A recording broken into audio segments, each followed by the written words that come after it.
Vamos ver aí a nossa introdução, que diz o seguinte. Primeiro vieram os discípulos de Balaão que, sob o manto de uma espiritualidade afetada e exótica, logo acharam guarida na igreja de Pérgamo. Depois chegaram os nicolaítas, que, embora atrevidos e afoitos, também não encontraram dificuldades para se acomodar entre as pobres e desprotegidas ovelhas. Quando o ministério local deu por si, já não havia mais nada a fazer. O terreno já estava tomado pelo inimigo. E o pastor da igreja? Ele sabia que a situação era grave, mas não ignorava o que acontecera ao seu antecessor. Ao reagir, o destemido Antipas foi assassinado pelo grupo que sustentava o trono de Satanás naquela igreja. Então veja bem, vieram primeiro os seguidores de Balaão. E eles se introduziram na igreja, sorrateiramente. Não foram detectados pela liderança. Então eles entraram e trouxeram as suas heresias. Depois vieram aí os nicolaítas, que também entraram e não foram detectados a tempo. Então, quando eles espalharam as suas doutrinas, eles convenceram muitos. E quando a liderança resolveu combatê-los, eles o mataram. O pastor da igreja descobriu, detectou.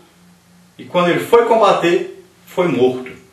Quando entrou o outro pastor, ele se lembrou, o outro morreu por combatê-los. Então eu tenho que tomar todo o cuidado. E ele não os combateu frontalmente como o primeiro. Então o que aconteceu? Esses da doutrina de Balaão e os nicolaítas foram tomando mais espaço, porque não havia combate contra eles. E foram crescendo mais. Então a igreja foi se corrompendo cada dia mais, até que se acabou.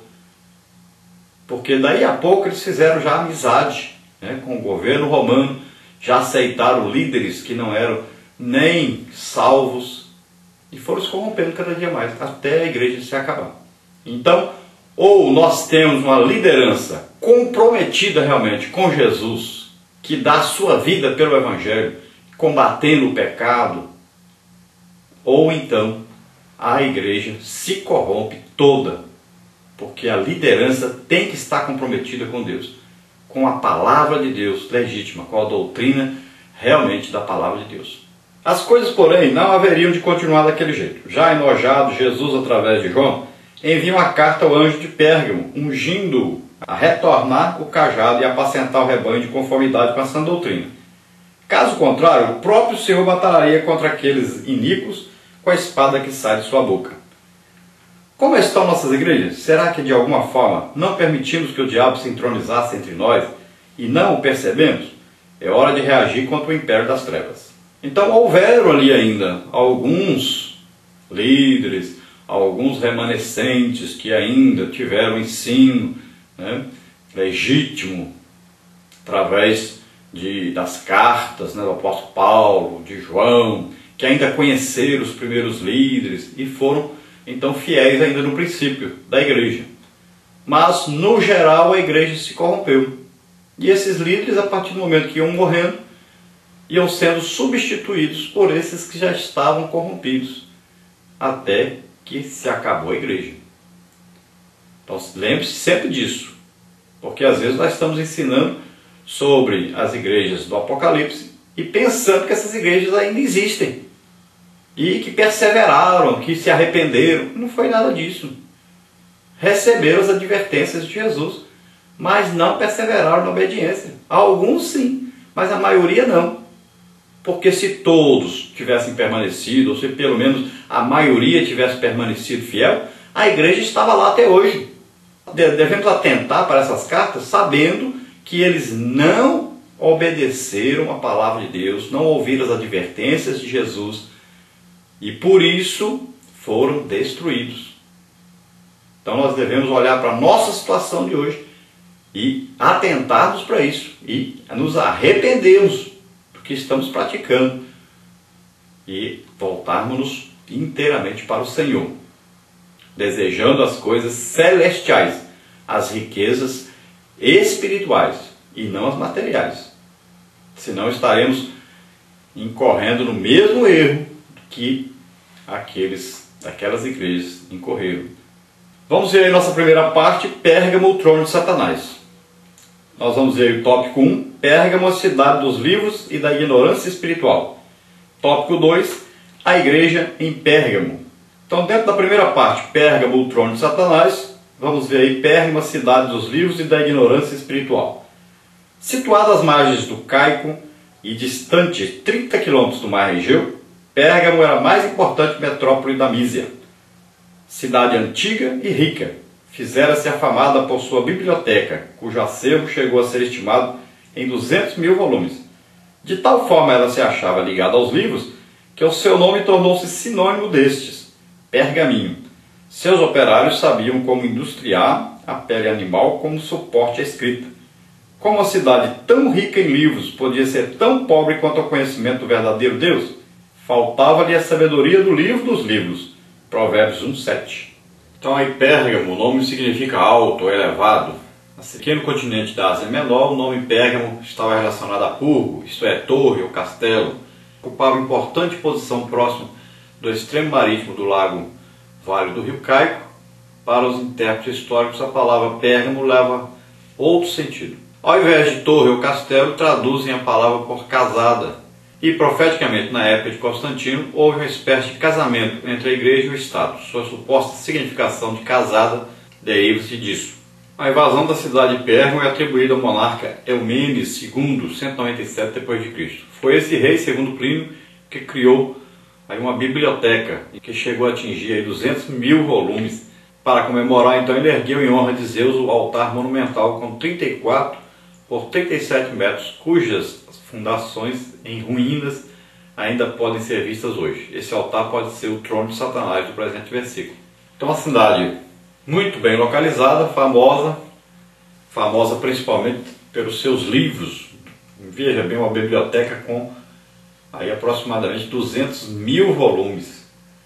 Então, uma cidade que conhecia, tinha uma cultura elevada, como existem hoje milhares de cidades com a cultura muito elevada, mas infelizmente sem o principal livro, que é o livro dos livros, que é a Bíblia, a Palavra de Deus. Então eles conheciam muito das coisas do mundo, da história humana, então tinha livro para todo gosto.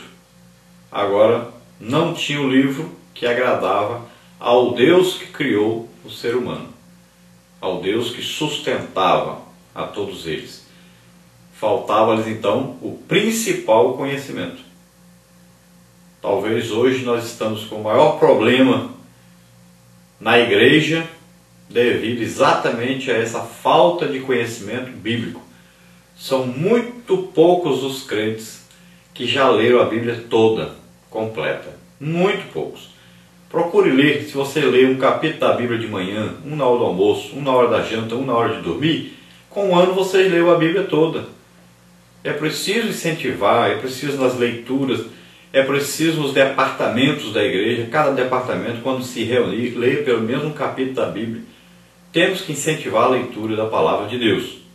Eu costumo sempre ensinar e cobrar dos professores, onde nós damos curso de EBD, onde nós vamos ministrar aí congressos, seminários de EBD, sempre eu falo sobre isso. Os professores têm a obrigação de ler a Bíblia toda, e de preferência uma vez por ano, para que possam realmente ensinar corretamente a Palavra de Deus, conhecendo toda a Palavra, então nos seus textos e nos seus contextos.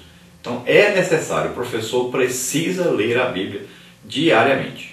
Tecnicamente, o pergaminho, o nome dado à pele de animal que era usada para fazer esses livros, então essa palavra pergaminho veio derivada dessa cidade de Pérgamo pela alta quantidade de livros ali colocada. Ainda dentro da parte 1, Pérgamo, o trono de Satanás, vamos ver aí, tópico 2, a igreja em Pérgamo. Pérgamo em grego significa casado. É bem provável que a igreja de Cristo haja sido implantada em Pérgamo quando da estadia de Paulo em Éfeso, Atos 20, 31. Apesar da cidade ser a guardiã do trono do próprio demônio, o reino de Deus prevaleceu em seus termos. Se o trono era do diabo, o cetro estava nas mãos de Cristo. Então essa cidade, ela foi invadida então por Eumenes II, aproximadamente aí no ano 197 depois de Cristo. E quando vieram os invasores bárbaros, esse rei conseguiu vencê-los. E para comemorar, ele ergueu então em honra a Zeus um altar monumental com 34 metros por 37 metros. Então nós vemos aí que Paulo, durante o tempo que esteve ali em Éfeso, ele evangelizou toda aquela região. Muitos foram até ele e ele também passou por algumas dessas localidades. E aqueles que iam também se convertendo, quando voltavam, passavam, então evangelizando. Então é nessa época aí que Paulo estava em Éfeso, passou 2 anos ensinando ali na escola de Tirano. Então essa palavra de Deus foi divulgada e eles conheceram parte do livro dos livros.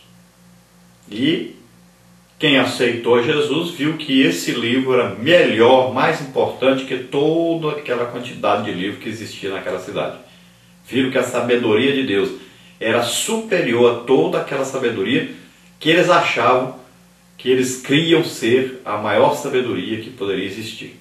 Então, apesar de ali ser dedicado uma imagem, feito um altar a Satanás, mesmo assim a palavra de Deus prevaleceu para muitos e muitos se converteram.